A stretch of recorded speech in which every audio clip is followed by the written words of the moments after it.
एक एक भाव अद्वितीय है।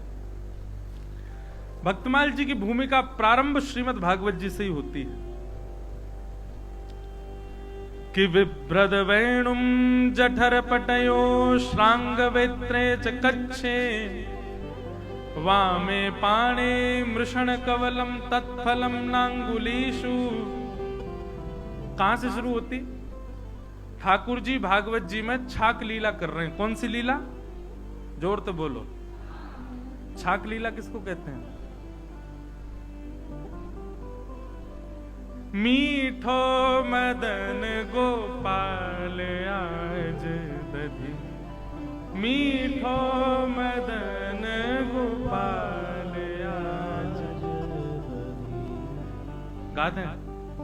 मीठो मदन गोपाल आज दधी, मीठो मदन गोपाल आज दधी। ऐसो दही हम कबहु न चाखो, ऐसो दही हम कबहु न चाखो, ऐसो दही हम कबहु न चाखो, ऐसो दही हम कबहु न चाखो।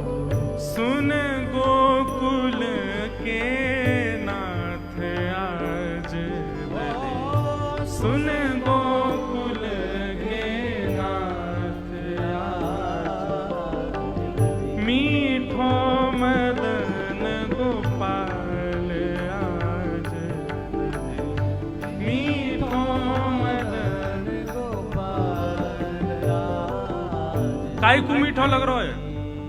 आज दही इतनो मीठो काय को इतने दिनाते पा रहे हैं भैया? आज ही मीठो क्यों लग रहा है? आज लाला अपनी गोद में लेके बैठो दही की मटकी को, और सबरे ब्रजवासी सब गोप ग्वाल सब खड़े हैं, अपने हाथन सो ले करके ठाकुर जी सबन को दे रहे हैं। ध्यानपूर्वक सुनियो। हमारे पूज्य नाना जी बतायो करते, एक सखा दही लेके गयो। अब जब तक दूसरो आ रहा है तब तक ठाकुर जी क्या करें? अपने हाथ में जो लगी वही दही है वह चाट जाए, और फिर जब हाथ उच्छिष्ट हो जाए, ठाकुर जी के अधरामृत लग जाए, तो वहां में दही लेके फिर दूसरे को दे दें। तो अधरामृत सहित दही दे रहे हैं, यहां हमारे मीठो लग रहा है। अच्छा, एक बात तो सिद्ध हो गई महाराज जी, हम लोगन को जीवन में अधरामृत मिले नहीं मिले, लेकिन आज एक बात सिद्ध हो गई कि अधरामृत मीठो हो गए। अधरामृत मीठो, ठाकुर जी को अधरामृत मीठो है। सब ग्वाला कह रहे हैं, बोले लाला ऐसो दही हम कबहू ना चाखो, सुन गोकुल के नाथ आज दधी मीठो मदन गोपाल।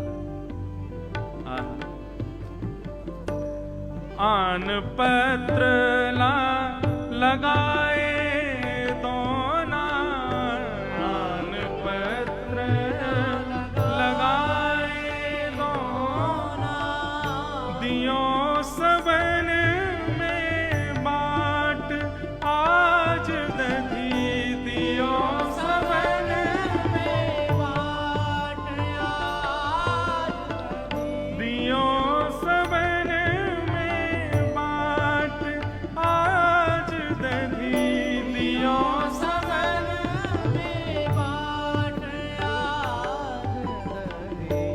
लीनो मदन गोपाल आज दधी, मीठो मदन गोपाल। सब वाला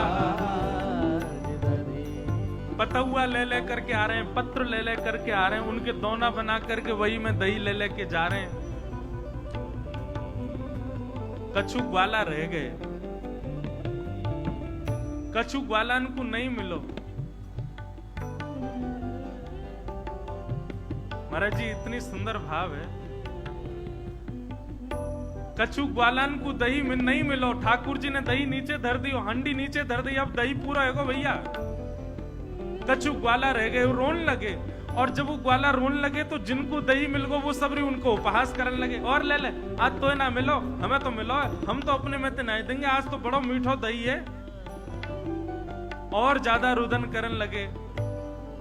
लाल जी के मन में आई कि भैया ये सबरे बड़े उदास है रहे हैं। ठाकुर जी ने सबन को बुलाया, हाँ भाई जिन जिन को नहीं मिलो इतकू आओ। सब सामने पहुंचे। आहा, जिन नहीं पायो सुनो मेरे भैया, जिन नहीं पायो सुनो मेरे भैया, मेरी हथेली चाट आज दधी, मेरी हथेली चाट आज दधी। इसी पंक्ति ने भक्तमाल जी की रचना करवा दी। जिन नहीं पायो सुनो मेरे भैया, जिन नहीं पायो सुनो मेरे भैया, मेरी हथेली चाट आज दधी, मेरी हथेली चाट आज दधी। मीठो मदन गोपाल आज मीठो मदन गोपाल आज, मीठो मदन गोपाल आज दे। मीठो मदन गोपाल। तो एक वार्ता भी छोड़ मत दियो, नहीं तो चूक जाओगे। क्या लीला चल रही है? ठाकुर जी छाक लीला कर रहे हैं। चारों तरफ ग्वाल बाल बैठे हैं। भागवत जी में तो बहुत ही सुंदर वर्णन है। विप्रद वेणुम जठर पटयो श्रांग वेत्रे चकच्छे वामे पाणे मृषण कवलम तत्फलम लांगुलीशु। ठाकुर जी बीच में चटनी लेके, अपनी उंगलियों के बीच में अलग अलग अचार लेके, एक हाथ में रोटी गोल गोल घुमा के रोटी खामें, चटनी चाटें, फिर अचार चाटें। ऐसे ठाकुर जी हंस हंस के पारे। सब ग्वाला अपने अपने ठाकुर जी को घर से लाई भाई सामग्री पवा रहे हैं। वहीं पर परमानंद दास जी का यह भाव आया कि आज दधी मीठो मदन गोपाल, जो नहीं पायो सुनो मेरे भैया, मेरी हथेली चाट। जिन जिन ग्वालन को नहीं मिलो है दही, इतकू आओ सबरे। अरे तू या अंगूठा को चाट ले, तू या उंगली को चाट ले, तू या को चाट ले, तू यहां चाट ले। हथेली के भी 3 भाग कर दियो। ए तू इतना ही चाटी हो, तू यहां तक चाट ले, तू यहां चाट। अब बोर बोर के दही निकाल रहे हैं तो यहां तक सन रहे हैं ठाकुर जी। अब सोचो, ग्वाल बाल ठाकुर जी की अपनी जीभ निकाल के ठाकुर जी को हाथ चाट रहे हैं। ठाकुर जी ऐसे बैठे। क्या सुंदर छवि, कोई चित्रकार बनावे या कोई। ठाकुर जी हाथ दे के बैठे हैं, सब ग्वाला चाट रहे हैं और ठाकुर जी गुदगुदी हरी, आनंद आ रहा। आहा कैसो बढ़िया लग रहा है। और महाराज हद तो तब है गई जब नेकात बच गयो तो वाकू ठाकुर जी चाट गए। बस ब्रह्मा जी बोले ये पर ब्रह्म है, ये भगवान है। श्रुति म परे स्मृति म परे भजन्तु भव भीता नीति म परे अहम तु नंदम वृंदे यस्यालिंदे ब्रह्म वसिता। जो श्रुतियों में नहीं मिलते, जो स्मृतियों में नहीं मिलते, जो वेदों में नहीं मिलते, मैंने सुना है कि वो वृंदावन में रहते हैं। ये वृंदावन के वो ठाकुर जी हमारे लिए इतने नियम बना दिए। पहले नहाओ धो, फिर मंदिर में प्रवेश करो, भोजन बनाते समय भी मुंह पे पट्टी बांधो। अरे महाराज कहां तक कहें, एक हाथ से सेवा कर रहे हो, दूसरे हाथ से भी यदि कछु अछूत वस्तु छू ली तो महाराज पूरे स्नान करके आओ।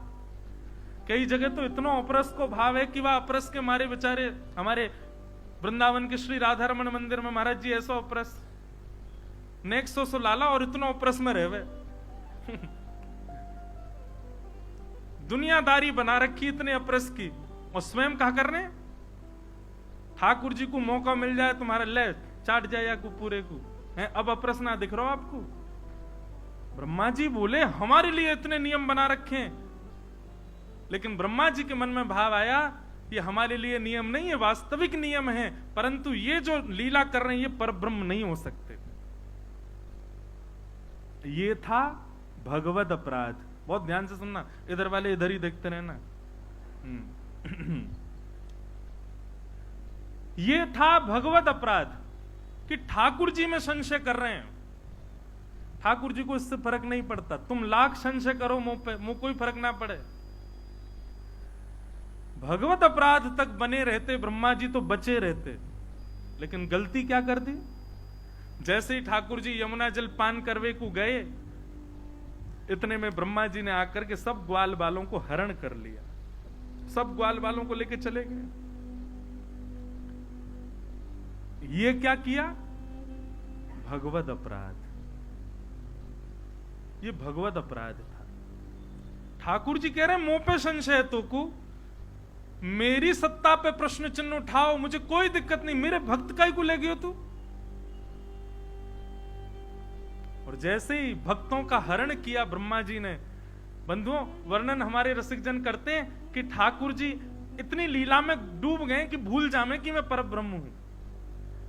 तो ठाकुर जी बाकायदा ढूंढ रहे हैं, अरे मधुमंगल, अरे श्रीदामा, अरे तनसुखा मनसुखा, कहां चले गए भैया? अरे भैया कहां को? ठाकुर जी ढूंढ रहे हैं।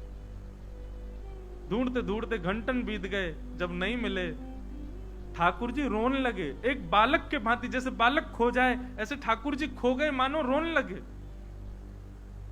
तब ठाकुर जी को स्मृति, वृंदावन में ऐसी लीला है, ठाकुर जी को याद करना पड़ता है कि मैं परब्रह्म हूं, भूल जाते हैं बार बार। तब ठाकुर जी को याद आई परब्रह्म है, अपनी दिव्य दृष्टि से जैसे ही ढूंढे कहां है सब, तभी देखे ब्रह्म लोक में बंधी बना करके मूर्छावस्था में सब पड़े हैं।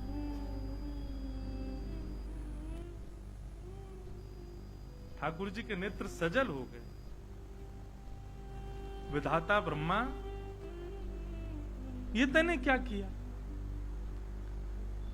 हमारे वृंदावन में सौगंधी शिला पर खड़े होकर के ठाकुर जी कहते हैं, उस शिला का नाम ही सौगंधी शिला है, ब्रजवासी वल्लभ सदा मेरे जीवन प्राण, इनको ना ही बिसारी हूं मोह नंद बाबा की आन। इसलिए मैं अपनी कथा में बार बार जोर दे दे करके बोलता हूं, भैया ब्रजवासियों में कभी दोष मत देखना, चाहे लाख दोष हो उनमें।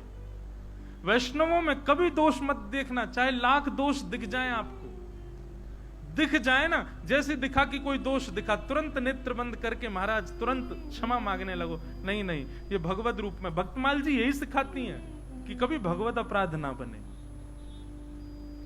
क्योंकि भगवत अपराध से ठाकुर जी को कितनी पीड़ा होती है।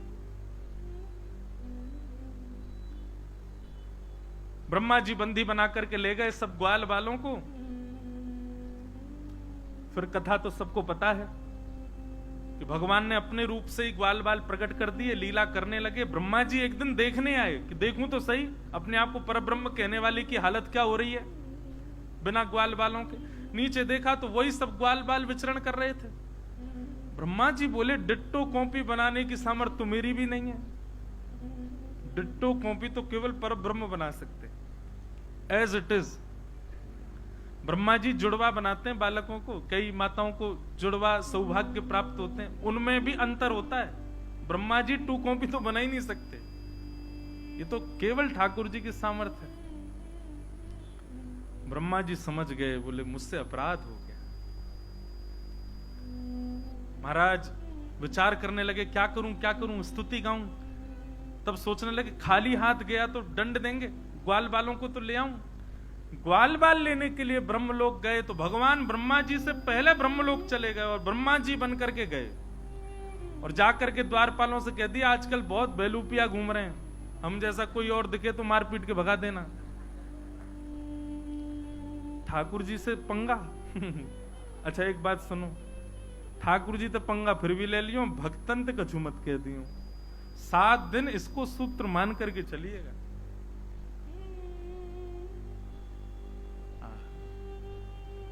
ब्रह्मा बन के बैठ गए ठाकुर जी, द्वारपालों से कह दिया हमसे पूछने भी मत आना कि द्वार पर ब्रह्मा आया है, हम क्या करें, आज्ञा है सीधे आक्रमण कर देना, बेलूपिया घूम रहे हैं बहुत। जैसे ही ब्रह्मा जी पहुंचे, द्वारपालों ने तो लिए महाराज पीछे भागे। ब्रह्मा जी ने अंत में स्वीकार कर लिया कि मैं नकली ब्रह्मा हूं। असली ब्रह्मा कह रहे हैं कि मैं नकली हूं, असली वही है जो भीतर बैठा, एक बार सन्मुख ले चलो। तब ब्रह्मा जी ने भगवान के सामने जाकर के स्तुति गाई, महाराज जी भागवत जी की स्तुतियों में सुंदर स्तुतियां, वैसे तो सभी स्तुतियां भागवत जी की अति अद्भुत हैं, पर ब्रह्मा जी की स्तुति अत्याद्भुत है। कोई कमी नहीं छोड़ी ब्रह्मा जी ने ठाकुर जी को मनाने में। ठाकुर जी को खूब मनाया। हे नाथ, आप कृपा करो। ब्रह्मा जी की स्तुति का प्रथम श्लोक किसी को स्मृति में है? नो मिड्यते भ्रवपुषे टडिदम बराय। इसीलिए सामने बैठाया आप लोगों को। गुंजावतम सपरिपीच्छल सन्मुखाय वन्यस्त्रजे कमलवेत्र विशाल वेणु लक्ष्मश्रिये मृदुपदे पशुपांकजा। ब्रह्मा जी की स्तुति का पहला श्लोक। अब तो खूब महाराज रिझा रहे हैं ठाकुर जी को, खूब बढ़िया बढ़िया स्तुति के शब्दावली लच्छेदार वाणी से ठाकुर जी को रिझा रहे हैं। ठाकुर जी ने नहीं, ब्रह्मा जी को देखा भी। उदास चित्त से ठाकुर जी बैठे हैं, केवल क्रोध में भर करके। और ब्रह्मा जी ने जब स्तुति गाली पूर्ण कर दी, अंत में पुष्प अर्पित कर दिए, तो ठाकुर जी उठ करके वहां से चले गए। बंधुओं, ये सबसे बड़ा कष्टदायी है। हम जिससे प्रेम करें, हम जिसके लिए पूर्ण समर्पित हैं, वो इतना नाराज हो जाए, भाई उदास हो जाए, गुस्सा हो जाए, चिल्ला ले, मारपीट ले, यहां तक ठीक है, पर नाराज होकर बात ही ना करे, मुंह फेर के चला जाए, इससे बड़ा कष्ट और कुछ नहीं हो सकता। इसलिए ठाकुर जी से कहते हैं, और तो रूठे भले रूठे, तुम जन रूठो मालाधारी। हे गोविंद देव जी, नित्य प्रार्थना ठाकुर जी से यही करो, पूरा विश्व मुझसे रूठ जाए, आप कभी रूठना मत। चाहे जीवन में मेरे कितने आर्त आ जाएं, चाहे मैं कितना भी गलत कर लूं नाथ, और आप ना रूठो, इसके लिए ये करना कि मुझसे कभी कुछ गलत करवाना मत, वो मत करवाना जिससे आप रूठ जाओ। हम पे और प्रार्थनाओं के लिए समय कैसे मिल जाता है ठाकुर जी से, यही कर लो कि नाथ कभी रूठना नहीं।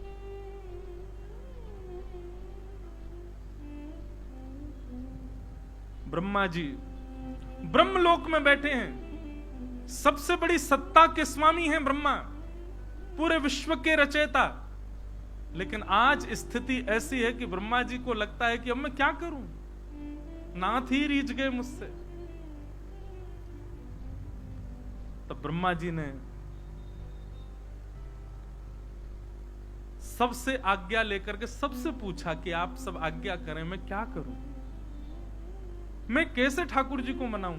और तो और इससे भी ज्यादा कष्ट ब्रह्मा जी को कब हुआ, जब इंद्र ने वर्षा की और ठाकुर जी ने गिरिराज जी उठाए, तो ब्रह्मा जी को लगा चलो ठीक है, मेरी कैटेगरी में अकेला मैं ही नहीं रहूंगा, एक और आ गया, कम से कम दो लोग, एक से दो भले। ठाकुर जी मुझसे नाराज है तो मुझे ये तो रहेगा, चल इंद्र से भी नाराज है, दोनों मिलके मनाएंगे। ब्रह्मा जी को बड़ी खुशी हो रही है कि भाई बढ़िया वर्षा है रही है, गिरिराज जी उठाए, वर्षा पूरी है, इंद्र तेरी देखियो क्या हालत करेंगे, मुझसे बुरा हाल करेंगे तेरा। ब्रह्मा जी जानते हैं कि ये पर ब्रह्म, फिर भी इंद्र को बता नहीं रहे कि नहीं बढ़िया अपराध कर दे तो मेरे संग तो भी आ जाएगा। लेकिन हुआ उल्टा, जैसे ठाकुर जी ने गिरिराज जी नीचे पधराए तो इंद्र गया। इंद्र ने जाकर के, पिता गुरुस्तम जगताम अधीशो, आप मेरे पिता हो, आप मेरे गुरु हो नाथ, आप मुझे दंड देने के पूरे अधिकारी हो, आप जो दंड देंगे मुझे स्वीकार है, मेरी इंद्र की पदवी छीन लो मुझसे, ये छीन लो, आदि आदि, जो आप जो दंड देंगे मुझे स्वीकार है। ब्रह्मा जी बड़े प्रसन्न कि हाँ बस अब देखना इसको दंड मिलेगा। ठाकुर जी ने इंद्र को बुलाया, अपने हृदय से लगा, कोई बात नहीं बेटा, कोई बात नहीं बच्चा राम, आगे से अभिमान मत करना, अपनी सत्ता में रहो, अभिमान मत करना, कोई बात नहीं, जाओ अपनी पदवी संभालो। ब्रह्मा जी तो अब रोने लगे, मैं इतना बड़ा अपराधी। ठाकुर जी से कहा, बोले नाथ आपने इंद्र को क्षमा कर दिया और मेरा अपराध इतना बड़ा कि आप मुझे क्षमा नहीं कर रहे। तो भगवान कहते हैं, बोले इंद्र की करनी से सब मेरे समीप आए और तेरी करनी से वैष्णव मुझसे दूर हो गए। मुझे वो क्रिया प्रिय नहीं जिससे वैष्णव मुझसे दूर हो जाए। ब्रह्मा जी बोले अब आज्ञा करो नाथ, मैं क्या करूं? बोले जिन भक्तों का अपराध किया है ऐसे ही असंख्य भक्तों का स्मरण करके उन सबको प्रणाम करोगे तब तुम्हारा अपराध निवृत्त होगा। इसको क्या कहते हैं महाराज जी? दंड उत्सव। क्या कहते हैं? मैं कथा में बताया करता हूं, आज नाम जप में मन लगा, कल नहीं लगा है अगर, तो निश्चित समझ जाइएगा कि आपने किसी वैष्णव का अपराध किया है। आज गोविंद देव जी प्रिय लगे लेकिन कल प्रिय ना लग के वैसे ही लगे जैसे कल लग रहे थे, तो निश्चित वैष्णव अपराध बना है। वैष्णव अपराध हम पर नहीं है, इसका प्रमाण क्या है?